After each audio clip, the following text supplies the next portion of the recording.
1 Tessalonicenses capítulo 4, versículo 1, diz assim: Quanto ao mais, irmãos, já os instruímos acerca de como viver a fim de agradar a Deus, e de fato, assim vocês estão procedendo.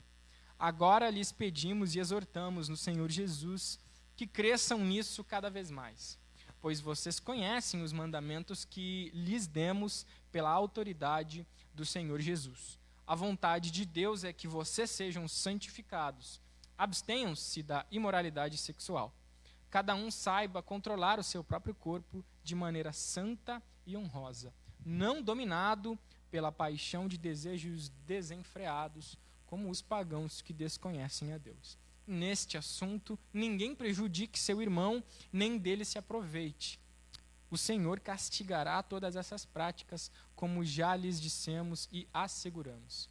Porque Deus não nos chamou para a impureza, mas para a santidade. Portanto, aquele que rejeita essas coisas não está rejeitando o homem, mas a Deus, que lhes dá o seu Espírito. Vamos orar. Santo e eterno Deus, nós queremos clamar a Tua presença e que o Teu Santo Espírito venha falar ao nosso coração através da Tua palavra e nada além disso. Que o Senhor venha com Sua mão de misericórdia, com o Seu abraço de amor sobre nossas vidas e que Tua palavra venha falar e quebrantar nossos corações e que essa palavra em nós possa gerar bom fruto. Em nome de Cristo Jesus que oramos e agradecemos. Amém. O tema que nós queremos falar hoje é escravidão sexual. Falando de escravidão sexual, eu quero tirar da sua mente que hoje o homem, as pessoas ou o homem, de maneira geral, tem sido escravo de sua sexualidade. Não é isso. A gente tem um costume, talvez comum e normal, de dizer assim, não, antigamente era bom. Antigamente era suave, antigamente não tinha pecado.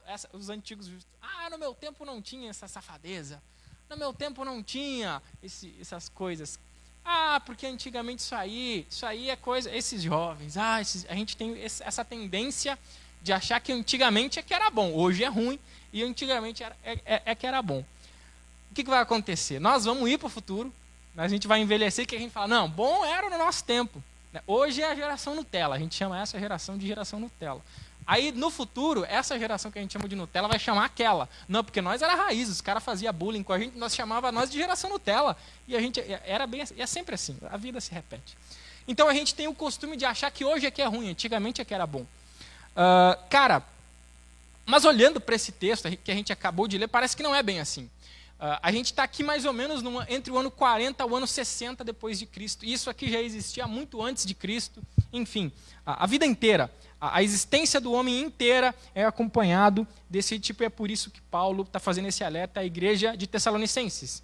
Tessalônica é uma cidade, inclusive nós conhecemos um casal que é de Tessalônica, na Grécia, cara. Que massa, né? A gente estudou com eles, um casal de Tessalônica. Então, por isso, Tessalonicenses. Só para a gente lembrar, é importante lembrar que, nesse tempo, os cristãos já sofriam com vários padrões culturais obscenos, imorais e depravados. Já haviam diversas formas de perversão, adultério, e aí vai. Vários templos com prostitutas cultuais e etc. Eu uso sempre esse mesmo exemplo. Não sei se você já assistiu o filme 300.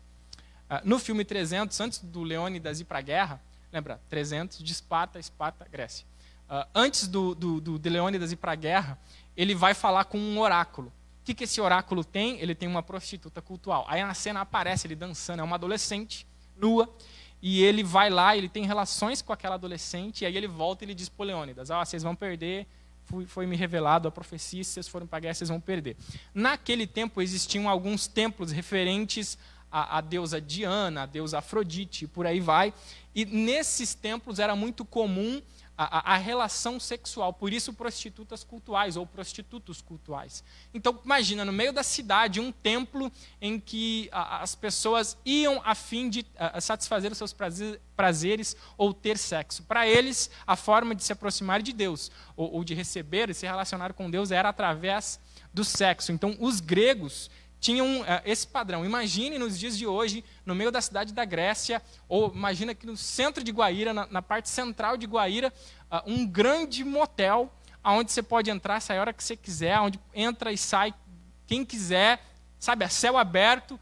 Imagine isso, era mais ou menos isso que acontecia. Então, no meio da cidade existiam templos referentes a alguns deuses lá, onde haviam prostitutos e prostitutas cultuais naquele sentido. Por isso, ou seja, essa perversão sexual não é moderna, não é de agora.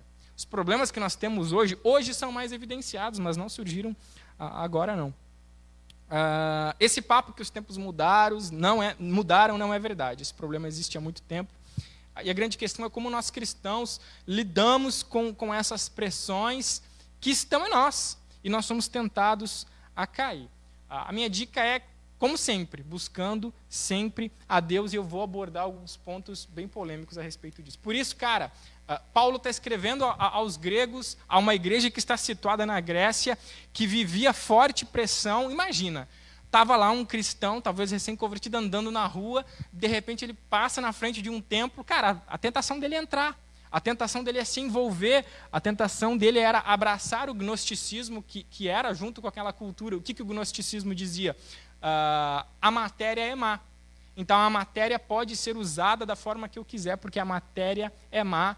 Então, nesse sentido, eu posso fazer o que eu bem entender, usar o meu corpo da forma que eu bem entender. Isso que dizia o gnosticismo.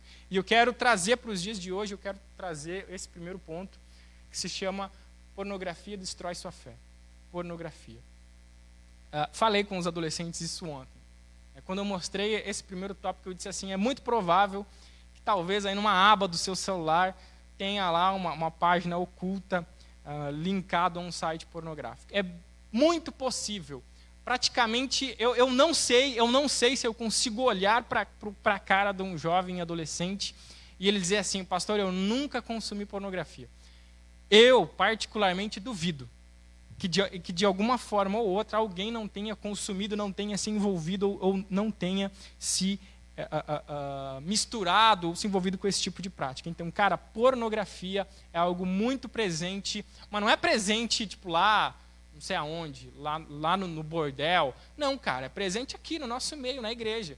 Quantas pessoas têm as suas práticas religiosas, frequentam a vida inteira, mas estão totalmente atolados nesse assunto, nessa questão que se chama pornografia. Adivinha qual é a origem da palavra pornografia? Grega, porneia. Então, toda vez, por exemplo, que a Bíblia, no Novo Testamento, vai se referir a adultério, eles, na maioria das vezes, usam a palavra porneia, que se chama o quê? Prostituta. Por isso que o adultério, na Bíblia, e a maioria das relações sexuais ilícitas perante o padrão bíblico, o autor vai chamar de prostituição. Então, assim, a ideia de prostituição moderna hoje é alguém que se vende o seu corpo em troca de sexo, tem relações sexuais em troca de dinheiro. Isso que eu quis dizer. Falei alguma coisa errada, mas eu quis dizer isso.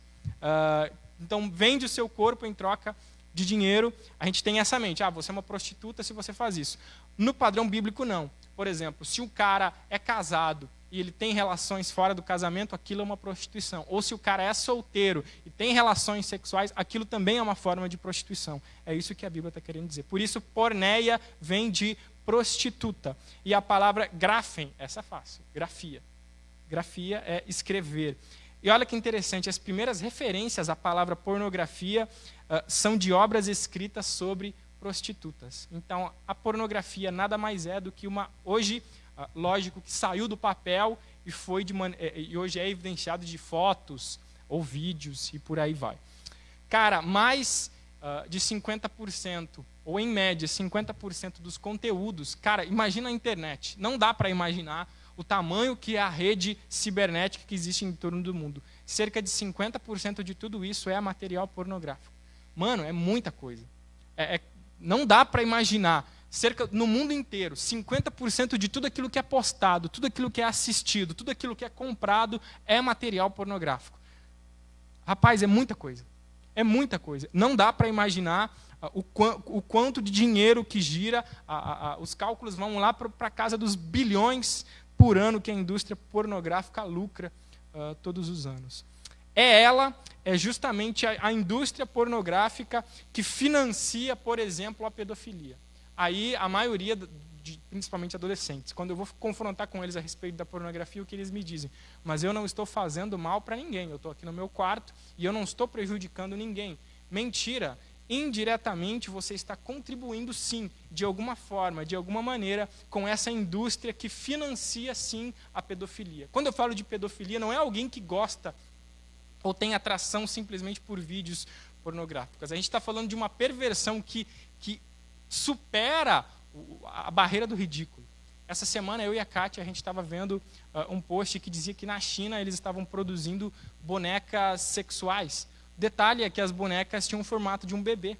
Era um bebê idêntico, assim, um bebê idêntico. E aquele boneco era então vendido na tentativa de sanar o desejo sexual dos pedófilos. Você consegue imaginar algo desse tipo? É isso que a indústria pornográfica vai incentivar e vai lucrar bilhões, bilhões e bilhões. Por isso, cara, tome muito cuidado. A indústria pornográfica vai financiar, sim, a pedofilia. E aí, quando entra nessa questão de bestialidade, sexo com animais, cara, aí é só morro abaixo. Você sabia que mulheres e homens são drogados, encarcerados e violentados nas gravações pornográficas? Há um certo romance na frente da tela, em que aquilo é muito lindo, em que aquilo é muito gostoso, em que aquilo é muito prazeroso, aquilo é top, a pessoa está lá, está porque quer e tudo mais. Não, não é verdade. Você já ouviu falar em tráfico de pessoas? Você já ouviu falar em pessoas que são... Eu já vi um documentário que diziam que muitas pessoas eram pegas, levadas para fora do país, tinham os seus braços, por exemplo, cortados, suas pernas cortadas, e ela era vendida como uma boneca sexual para alguém que tinha dinheiro suficiente para pagar. Tudo inspirado na indústria pornográfica. Por isso, homens e mulheres são encarcerados, são acorrentados para serem usados em gravações pornográficas. Tanto homens, mulheres, crianças, e cara, só vai. Aí só vai. Entra nesse mundo, só vai. Psiquiatras vão alertar e alertam que maníacos encontram inspiração para suas taras e seus crimes em materiais pornográficos. Pedófilos, estupradores, pessoas violentas encontram inspiração para o seu crime em materiais pornográficos. Ninguém acorda num belo dia e diz assim, cara, hoje eu vou estuprar. Primeira pessoa que eu vejo, vou ficar esperando lá no escurinho. Não, ela já tem algo na sua mente que está crescendo e está sendo alimentado ali há muito tempo. É algo que está sendo criado, que está sendo protegido e que está sendo colocado na mente daquela pessoa há muito tempo, há muitos anos, quem sabe. Então, aquele desejo vai aumentando. E logo, assistir simplesmente ao filme pornográfico já não é mais suficiente. E vocês sabem muito bem. Quando você assiste um vídeo pornográfico, ele é muito legal no começo, mas daqui a pouco ele perde a graça. Daqui a pouco não dá mais para ter tesão com aquele vídeo. Ele perde, perde. Aí você precisa procurar uma coisa que seja um pouco pior. Então você eleva o nível. Você procura algo um pouco mais agressivo. Nossa, achei um negócio muito legal e é isso que eu vou assistir agora. Você assiste daqui a pouco aquilo e sempre você vai aumentando a dose. Por exemplo, o início da pornografia são vídeos ou fotos simples de pessoas ou de uma cena específica de alguém que lá está fazendo sexo não sei aonde.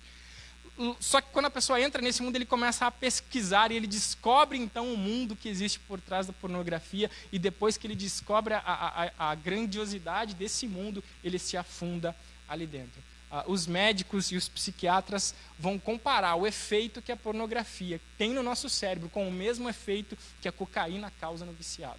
A mesma dependência. E nós sabemos disso. Quando nós batemos o olho naquela cena pornográfica, o nosso cérebro se alivia. Ele se sente aliviado, e é por isso que cada vez mais vezes o adolescente, o jovem ou a pessoa, o cara casado, sei lá, ele vai cada vez mais se prender àquilo, ele vai se viciar cada vez mais àquele material que ele acabou de consumir. Por isso, pedófilos, estupradores são inspirados por eles. Por isso, se você consome esse conteúdo, você está a alguns passos, ou quem sabe a um passo, de cometer um crime parecido com esse. Você está a um passo e eu citei justamente esse exemplo com os adolescentes.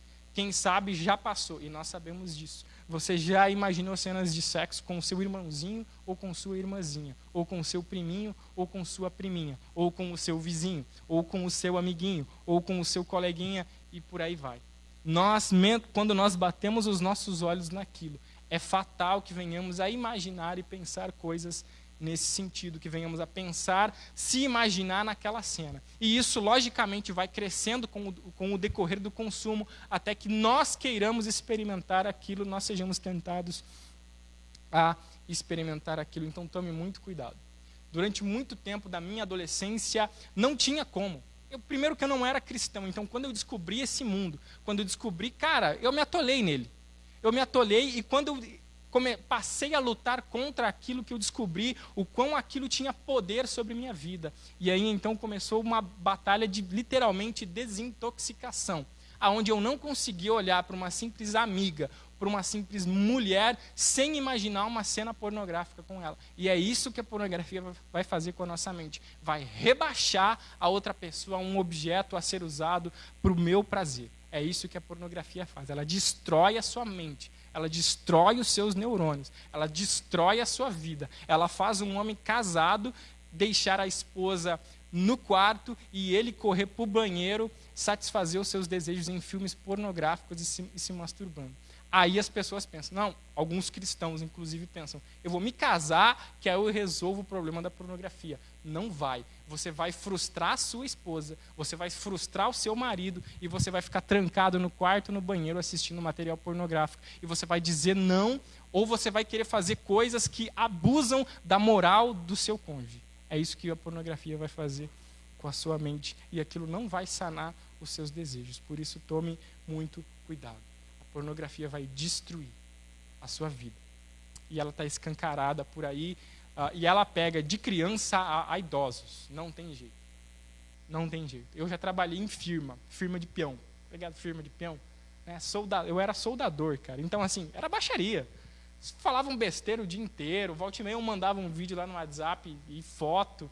Cara, é essa a vida. Essa era a minha batalha. E eu me recusava. Falei, cara, não vou assistir isso aí, não vou ver isso aí. E depois de um tempo até passou a ter um respeito comigo, porque eu me recusava. Cara, às vezes estava a rodinha, era sagrado. Se tinha uma rodinha em volta de um celular, era alguma coisa nesse sentido. E às vezes eu chegava perto e, não, olha aqui. E eu falava, cara, obrigado, mas isso não quero que isso faça parte, porque eu sei o poder destrutivo que isso tem na minha mente. Pode passar para mim, por favor. Por isso, cara, a pornografia vai destruir nossa fé. Prostituição é uma escravidão. Prostituição, eu não quero que você pense em prostituição como aquela pessoa, ou aquela mulher, ou aquele homem que vende o seu corpo. Eu não, por troca de dinheiro que a gente encontra nas ruas ou por aí. Não pensem nisso. Eu quero que vocês tragam isso para o cunho pessoal, esses que eu citei no começo. Prostituição é uma escravidão. Muitas pessoas são escravas dessa prostituição, são escravas da lascívia, de seus próprios prazeres e seus desejos sexuais. A pessoa não consegue dizer não ao que ela deseja. Esse vício, essa escravidão vai te levar num nível a você rebaixar até mesmo a sua humanidade ou a humanidade da outra pessoa, que é a imagem e semelhança de Deus, a tal ponto que você venha a abusar dela ou que você queira ser abusado e, consequentemente, você vai querer abusar também. Você não consegue mais dizer não ao seu desejo. Você espera a visita ir embora, você espera chegar em casa para você correr para o seu quarto, acessar isso que a cada vez mais vai te destruindo. Olha o que diz no versículo 4 do nosso texto. Cada um saiba controlar o seu próprio corpo de maneira santa e honrosa. Cara, como que nós devemos ser guiados?